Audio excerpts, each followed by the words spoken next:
I would begin by saying that I wanted to be sure to give you Mary's love and her best regards.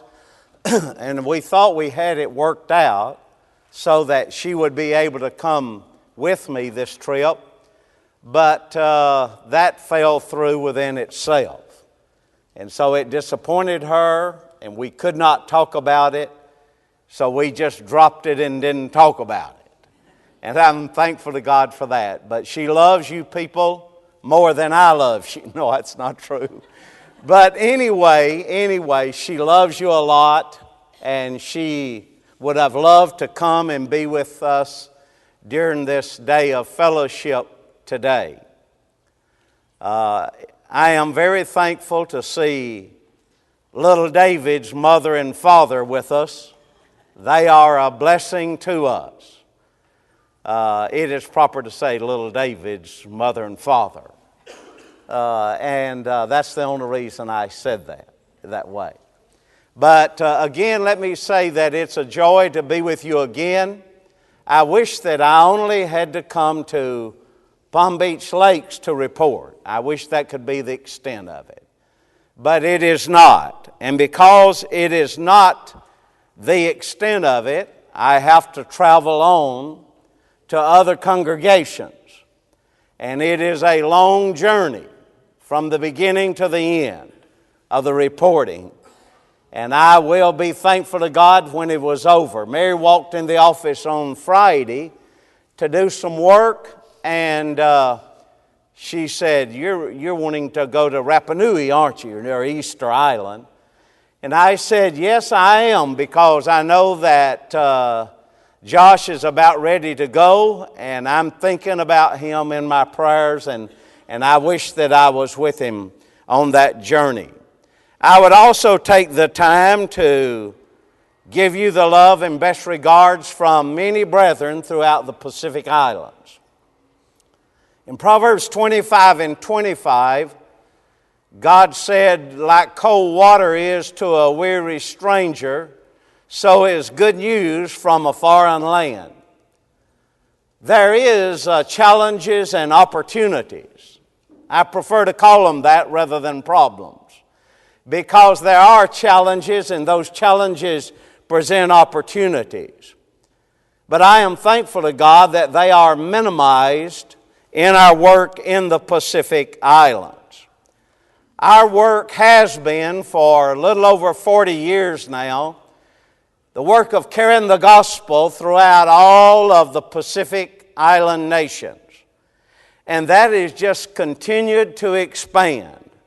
We're talking about 22 countries, 30,000 inhabited islands, and over 7 million people.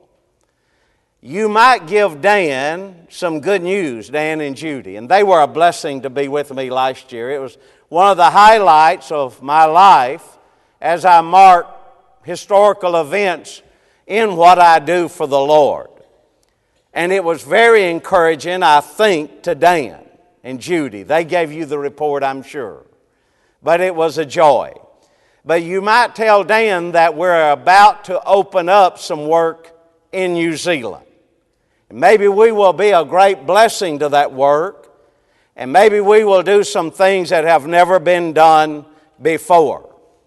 It has been a joy and a privilege to work under the oversight of the elders at Forest Park for 41 years, really, about a year before we went to the Pacific. And we're thankful to God for them. They try to meet the challenge before them on the south side of Atlanta, and it is a great challenge today. I remember when we were 500, 550. We will do good to bump 200 anymore. But their vision and their opportunities are still many, and they are thankful to God for that.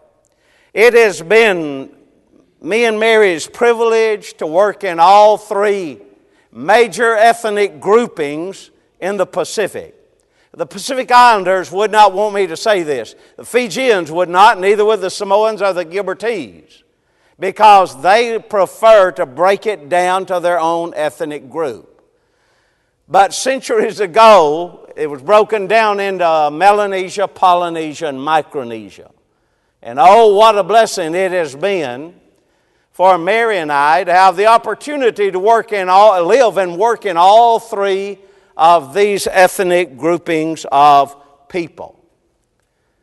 When you are in the Pacific, you're going to find for times like cities and metropolitan areas, and they're far and in between the larger cities and metropolitan areas. But you're going to find there are those in every country. It may scale downward according to the country, but there are still the cities, the towns, and the villages in every country where we labor for the Lord throughout the Pacific Island nations. There are, when you go from the city and the metropolitan, the urban areas, there are the small towns.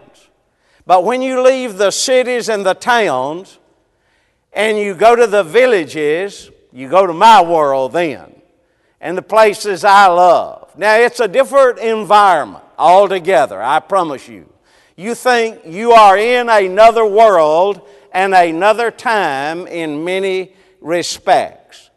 Everything is going to be different. The culture and customs are going to be stronger. The lifestyle is going to be different. This young lady is named Raj, and she goes to get drinking water every day 3 miles one way. And to go to school, she will ride this same horse. It is her mode of transport to do many chores around her house. She will study her books for school under a kerosene lantern or lamp. Things are really different in the villages. Now, there are some countries where there are more motorcycles than there are people. Just like Dan McLeod has been with me to Funafuti, the main island in Tuvalu. There are more motorcycles than human beings, I promise you. But it's a main mode of transportation. There are other areas where the only way you're going to get to a village to work for the Lord, go to the end of the road, get in a boat, and go up or down a river in some direction. Then there are other times when we will get off of a small Twin Otter, 18-seater plane. We will get in a four-wheel drive and we start praying immediately, Lord, help us to get to the end of the road or end of the track through the cow paddocks. Because we know that after that, we're going to have to use the all fours as we continue our journey for the Lord. But wherever it is, whatever we're doing, wherever we go, our work is changing the lives of people. Isn't that what it's all about? That's what really the good news, the Fijians say the Tuktukavanaka. The Samoans would say the Malololei and a lot more, but I won't go into that. I'd be speaking in tongues and need to translate. But nevertheless, our job is changing the lives of people. There are many ways that we do this. One of the major ways that we will do it is that we will have campaigns. Usually it's more or less a campaign workshop. We're going to do a lot of strengthening and edifying. We just came off of one a couple of months ago. We had 11 workers counting all of us. We were there 14 days. You know, the life of any congregation is up and down. Am I right? I mean, we just need to wake up and see the road and what it is. It is that. And so we had a congregation in Nandi, Fiji that they needed a campaign. Now, many of the people that had moved to the capital and to the larger cities. And they were faithful in serving the Lord. But it had done a number on the church at Nandi. And so we went in for 14 days. We did a lot of preparation work. Giving out tract packets before the group ever got there. Putting ads in the newspaper. Handling Bible correspondent course students. And answering their Bible questions. and just an assortment of things that would prepare for our getting off the plane and going to work that same day. We do it that way. We do not let grass grow under our feet. We're going to be on the move from the time we land. I've got a schedule, and we're going to follow that schedule. And it's, you get off the phone, you have 2 hours to lay your head down if you've flown all night, or about 15, 16 hours, and we're going to go to work. And we are going to work. Well, we did. Then people began to contact their Bible correspondent course teachers. And I mean, by the next day, we were full blown. We were having Bible studies all around the hotel. I mean, we had invaded that hotel. And there are Bible studies going on in every direction. And it was only just a few more days until the joy really started. I mean, we were there 14 days. 14 days, there were 14 baptisms. And more very soon after we left. Someone in the group said, more intelligent than I, and good with words and what they mean and phrases, said, we left this pool dirtier than when we came. And I thought how true that was. And then in addition to having a campaign trying to get the gospel out to people that had never heard it, and to have that cup of water for weary souls, we did a lot of edifying, strengthening the church and churches. 2 other churches joined in with us. They're older congregations, the one in Ba, Fiji, and the one in Laetoka, Fiji. We had classes for the children, classes for the teenagers, classes for the adults. And I tell you, when we left Nandi, Fiji, the congregation had doubled in size. Isn't that wonderful? But we give God all the honor and the glory and the praise for everything. And then when we're in different countries and we're working and we're serving the Lord, it is going to be a daily thing that wherever we go and whatever we do, that's Acts 8:4. That is Acts 8:4 in reality. Wherever we go and whatever we do, we're going to be sharing the good news it's like cold water to a weary stranger. We're going to be sharing it with others. We never go into a place, rarely, that we're not going to be able to. I happened to go into a village where I had one Bible correspondent course student in Honey Arrow, the Solomon Islands. And I went into that village and contacted the student. We began to sit together and study the Bible. I no more got than half a dozen words out of my mouth. And I observed that people were just continuing to come. Now, it's customary in their culture that the men see first what's going on, and then it'll spread to the ladies likewise. We know that if we plant and we water in our work, God will give the increase. And in the work that we directly touch ourselves, one way or the other, 121 have been baptized in the last 12 months. We give God all the honor and glory and praise. 1 Corinthians 3:5, we are only the diakonos, the servants by which others believe. And truly, I mean that with all my heart. Then we go back. And there'll be individuals, when we go back into these countries where we've planted the church, there'll be those Christians who need encouragement.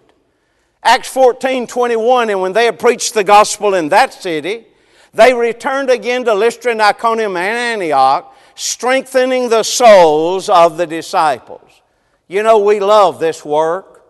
Whether the Christians are going through physical challenges in their life, whether they are suffering mentally or spiritually, we're going to be strengthening the souls of the disciples. But now in the last 2 years since I last reported, we have taken the gospel on to 4 other countries and been able to plant the Lord's church in 3 of those. And we thank God and give Him all the honor and the glory and the praise. And when I see this, and you see that if you're observing these slides very, very closely, you can see that we use many people to bless the work. Paul said, I planted, Apollos watered, and that's a concept we have used for 40 years. And then there's going back and strengthening the souls of the disciples, going back and strengthening congregations. There was a short period of time that we thought about and tried that we're not going to go back to those older churches that are 20, 25, 30 years of age in their faith. We're not going to go back because they're able to reproduce themselves, govern themselves, and support themselves. And so I happened to be back in the country of one of those. Well, the older brethren of one of the older congregations, they hunted me down like a renegade.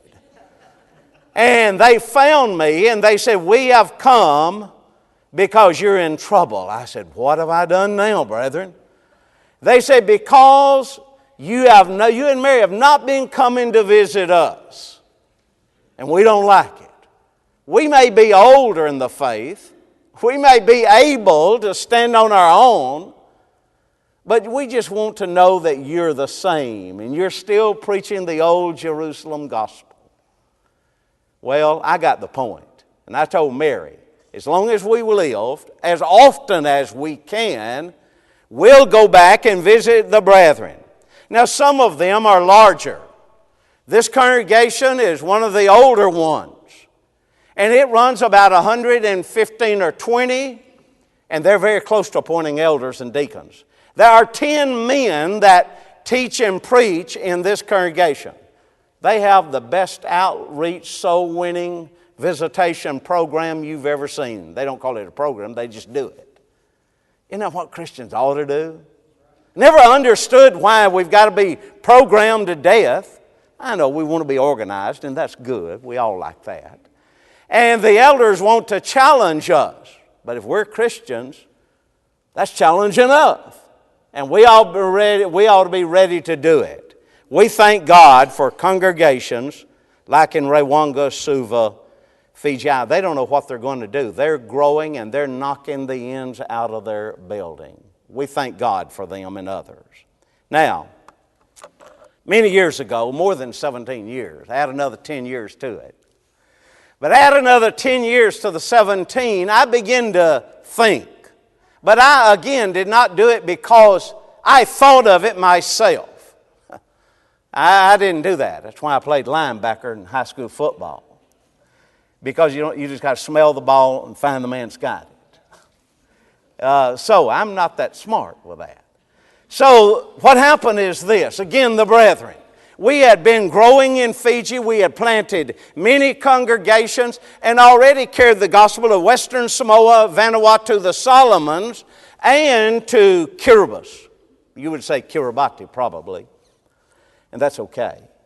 And we had older brethren, not too old in the faith, but they were the oldest brethren in the faith in those countries.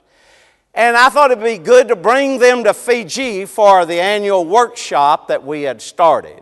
That workshop was different than some. We actually taught the Bible. It's not a surprise, is it? And we actually did a lot of training, soul winners, Bible school teachers, and preachers in that workshop. So these brethren that we had brought from these other countries, one day they said, I know I'm in trouble when the brethren do this. They said, Robert, we'd like to meet with you and Mary. I said, Mary's not in trouble. She wouldn't get in trouble with anybody. What's going on? And so I said, sure, we'll meet with you. And so we were able to sit down with these brethren and meet with them with an open ear. And here's what they said. Robert, we hear these Fijians speak, and we can see that they are able and more capable and can do a good job. And we have talked to them, and we know you have the Fiji School of Biblical Studies and Training that goes on weekly. You've not given us anything except when you come on a trip. I said, isn't that enough? They said, no, we want more. And so I said to these brethren, let me begin to think. What am I going to do? How can we be more effective? And so I began to think.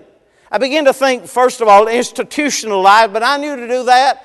The closest two Pacific Island countries in the Pacific are 450 miles apart by water. And if you don't know where the stones are, you better not take off walking. The deep ocean. You better know how to swim long distance. And so I knew that won't work. And then I knew if we did that, we had to build the buildings. We had to bring in the instructors. We had to get the students to come in. And in all of that, the cost effect would be so tremendous, it'd be terrible. I don't know anyone that could bear it, really, in the Pacific or in the States. I said, there's got to be another way. Well, Dan Jenkins always said, try to hold on as much as you can to the indigenous principle. I never let that leave me. Never let that leave me. I continued to think. We were living in Saipan at the time. And I've been doing a lot of thinking, planning, praying, preparing, and tearing up notes I'd written myself. And so then one night, and I'm always doing things that does not annoy Mary too much. And so about 2 o'clock in the morning, I woke up with this on my mind. Here's the way we're going to do it. It'll work. I said, Mary, get out of the bed. She said, what's wrong? The house on fire? What's going on? I said, no, I've thought of the way we're going to do it. We'll go downstairs and put the coffee on and make the notes. I said, no, I want you to make it. She does shorthand. How many of you can write shorthand? Oh, not many. Wow, I only see how many? I saw one here. There's not many. But she can take off in shorthand to this very day. The old way of doing things. Well, I said, you write, I'll talk. We talked that thing out and we set it up. We're thankful to God that we did that. Now, it is an intense Bible program of work. It is one that if it was here in the States, it would sort of be like the Memphis School of Preaching, the East Tennessee School of Preaching, or some of the other schools of preaching. But it's different in that we're able to keep the students in the country where they are living, in the location they are living, and still being effective and faithful in working in the congregation where they are. Isn't that unique? We never take them out. We offer the courses in the classroom. We carry the instructors to them. We also now offer the courses by DVD and correspondence if there is no electricity in their area. What is our job? Teaching, training, and maturing Christians. Now, our classroom classes, will differ in size. If you're looking at the screen, over on the right would be one of our larger classes, probably around 45, 50, 55. And on the right lower hand corner will be some of our smaller classes. You know, that never bothers me because the Lord started with 12 and through a certain process that's unique, carried the gospel to the whole world. We can do it. If we'll use the right approach in doing it. And we draw many instructors into our process of Pacific Islands Bible College, PIBC. They come from many walks of life. They come from many places in the United States. And they have gone to many different Bible colleges. We're thankful for them. We've got instructors that have been teaching the Bible 55, 50, 45, 40 years right on down. And we thank God for all these instructors. And then on a yearly basis, there are students that are graduating from Pacific Islands Bible College. But you know, the unique thing is by carrying the courses to them, and they're able to stay in their local church, congregation, and they're able to stay faithful and worshiping and serving the Lord, they're able to continue to be effective at what level they are and continue to take courses with Pacific Islands Bible College. Oh boy, how the college has grown. Brethren, we have over 2,000, I think yesterday, David, I was still flying. I think I said 1,000, but it's over 2,000. It's around 2,100 students taking courses so that they might know more about the Word of God, be more effective in teaching and preaching it, and just serving the Lord.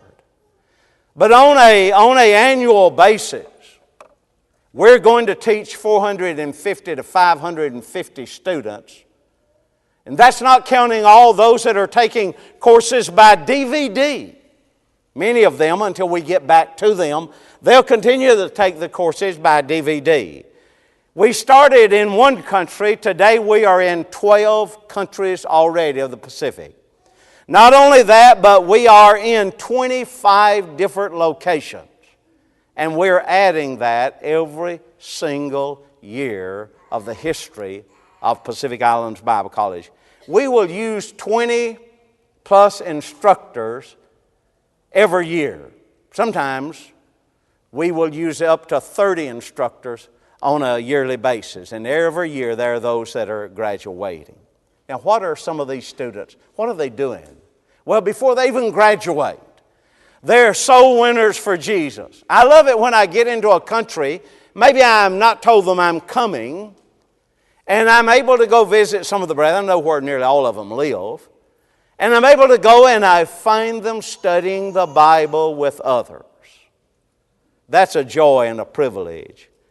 You know, they're teaching, they're planting, they're watering, and God is giving the increase. Some of these students are TV speakers, because some brethren have their own TV programs. And then some of them are radio speakers. They're Bible school teachers. They are preachers. Some of them are becoming elders and deacons in the church. But Mary, you know, one way I like it when she's not here, because I can tell you she's a rascal. And she don't love it when I set the clock at 2 a.m. in the morning with the Alabama Crimson Tide Eli Gold calling a touchdown. She don't love that one now. She don't love it at all. And I do it just to wake her up to say, you know, Mary, I still love you. She said, well, I knew that. What else is going on? You know, she don't like to be woke up from her sleep. She's a sweetheart. You know, the 20th day of this month, I will have been married to her 51 years. And not one day that I've woke up by her side, not one day have I ever heard her be negative or down or discouraged. And no matter what we face. Isn't that a great attribute to possess? And you know, she is a great encouragement to me. And I thank God for her every day. You know, there are ladies now throughout the Pacific that they are teaching their daughters and their granddaughters the way that Mary has taught them. Whether it is to be a soul winner or a Bible school teacher, whether it is to walk by their husband in the Lord, or whatever it may be, her work just goes on every day. And I do not know what I would ever do without her. I would say that she's my right-hand person, but I'm left-handed like Ehud. And I'm telling you that there's nothing she can't do. And even with the challenges that we have in Maria being very sick, you know, Mary still is very involved in the work. And sometimes I say to her, tell me if it's too much for you. She said, how could I ever say that if I'm able to do it, because my Lord never said it was too much for Him. I thank God for this lady and her being a servant of the Lord. Our job is to pass it on. Isn't that what it's all about? You ever thought what would happen if all of us decided we're not going to share the gospel with others? We're just not going to do it. We're going to come in here and worship every Sunday, but we're not going to tell another single person, not a single one of us, about the Lord and His church. What would happen? It would not take many years till there would be no church at Palm Beach Lakes, no congregation here. It would rapidly disappear.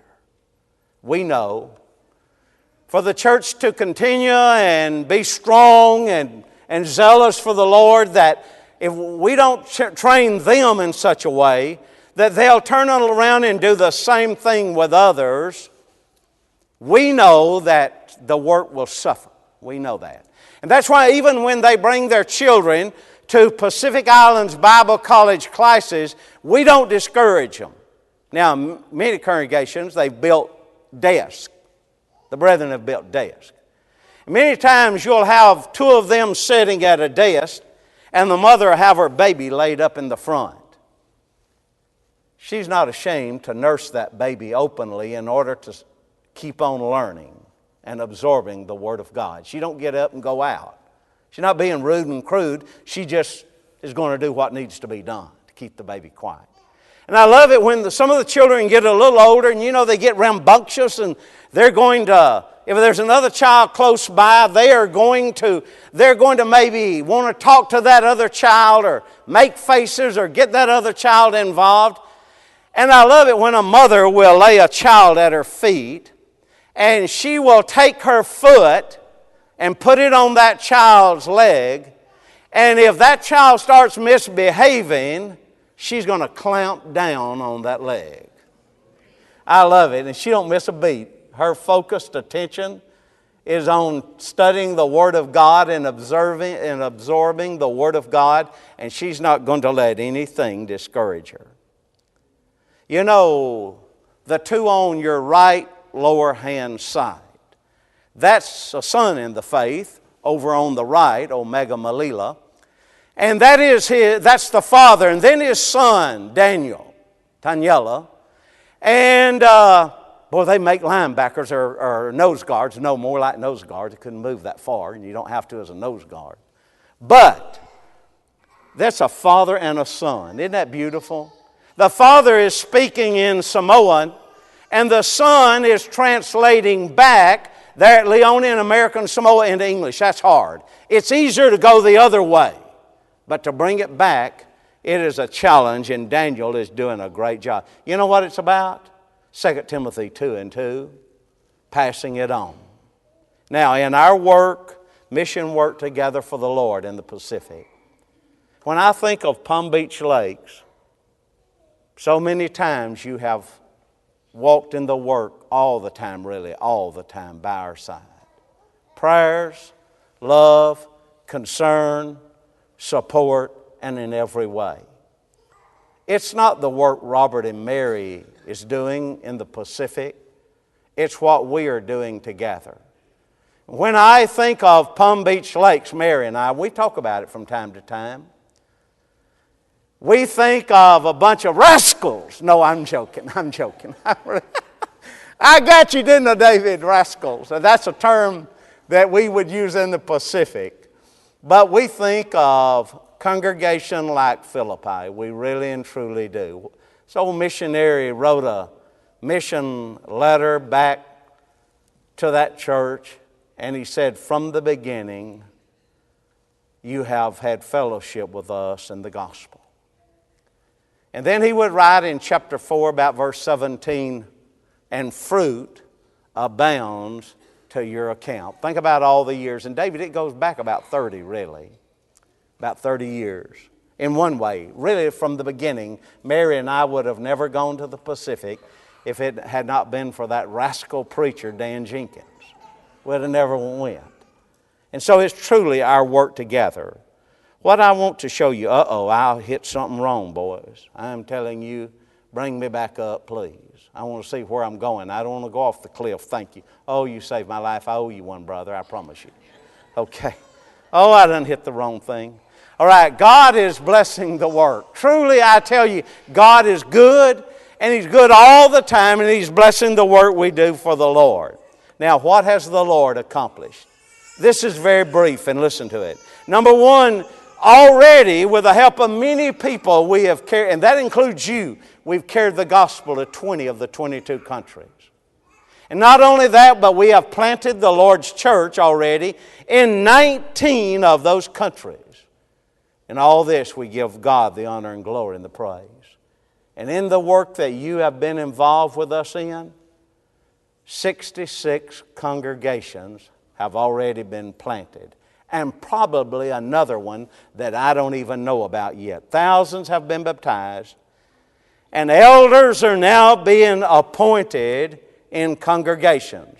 Like Honey Arrow, the Solomon Islands.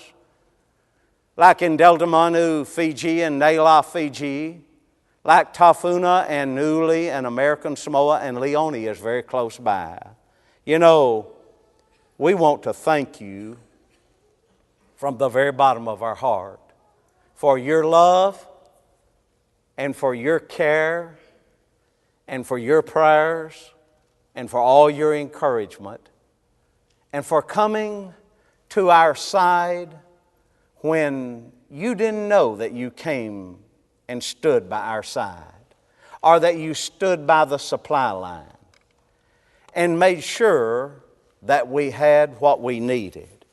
Now, a few years ago, I think a couple of years ago, I finally put a book in print at the insistence of Brother Earl Edwards and Brother J.C. Choate.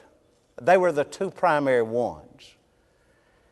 And I wrote a book. It's not, and you've got to look beyond it being the work we've tried to do for the Lord in the Pacific. And if you get one, you've got to read it, and you've got to see mission, caring, loving, principles, a lot of labor and toil, sweat and blood over, at that time, 38 years. It's about more than me and Mary and our family.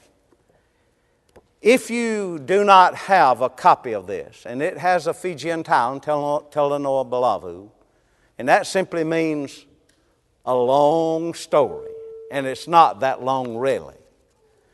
But if you'd like to have a copy of it, please give me or David or June or someone else your name and address, and we'll put a copy in the mail. Now, there's one problem. There's no refunds if you don't like it, okay? Marie said, tell them there's no refunds on it. So if you love reading, even if you love just reading the pictures, then you may want to get one. We'll be sure that you get one. Also, if you do not get our newsletter, don't ask me to send it electronically, okay? Because if you get it that way, you've got to read it on the iPad or on your computer screen or print it out. Let us just do all of that and send it to you. So if you do not get our newsletter and you would like to receive it, please give me or David or June or one of the elders your name and address with the zip code, and we'll put you on the mailing list. I am sure, and elders, one of you frown at me or do something, but you know, every 2 years we try to raise, in addition to our monthly support, money for special projects. This time we're trying to raise $20,000. We're $15,000 away from that. And I believe the elders always put the baskets at the back on the table. Am I correct? And hopefully that will be the case this year, that they'll do it. If you can give anything to help us raise this $20,000, not taking one penny away from your commitment to this local church and what you have pledged to give on the first day of every week, please help us all you can. We do not know where it will come from. We do not know what we will face in reporting. But we had $20,000 to raise. We're at $15,200, something like that. So please, and I believe, make the check out to the Palm Beach Lakes Church of Christ, and then they will get that money over to Forest Park, and the elders will hold it until we use it in the special project areas that we have designated. Thank you so very much for listening. I don't believe that I have time to open for questions this morning. One year, one time, I'm just going to come and maybe do what Paul did without PowerPoint, and maybe just do nothing but take a whole session just to answer questions about missions. I'd be very happy to do that. David, I'll turn it back over to you or whatever. Thank you.